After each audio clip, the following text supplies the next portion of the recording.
Problems surrounding drinking water continue tonight in one local village. Good evening, I'm Ann McCloy. Cody is off tonight. It's been more than a month since the Environmental Protection Agency urged people not to drink the water in Hoosick Falls. Now businesses are worried customers will stop trickling in, and people are worried about the value of their homes. Kimberly Howard with the story. The exact source and the extent of the contamination still isn't clear, but what's become very apparent is that this water situation is a nuisance for people who live here and people trying to make a living here.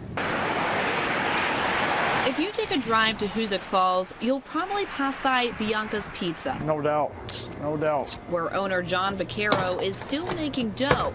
His pizza joint uses well water. Thank God. Purified through a UV filtration system. We had to test it, and the guy came in and tested for me. Everything's okay with that.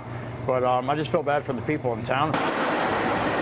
Most people in town get their water from the municipal water supply, which the EPA says is contaminated with dangerous levels of a chemical called PFOA, which is linked to cancer. Saint-Gobain Performance Plastics has since helped some businesses, including the Sandbar, get a new water filtration system to stay up and running. But most people have had to rely on jugs of water since they can't drink or cook with what's coming out of the tap. Who knows what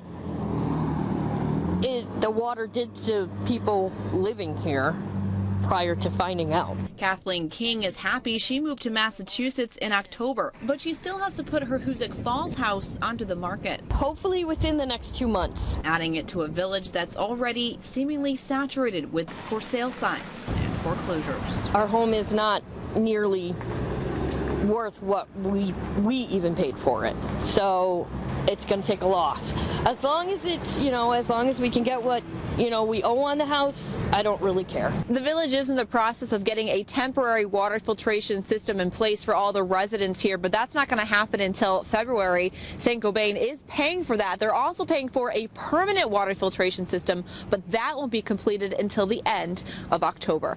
In Hoosick Falls, Kimberly Howard, CBS 6 News.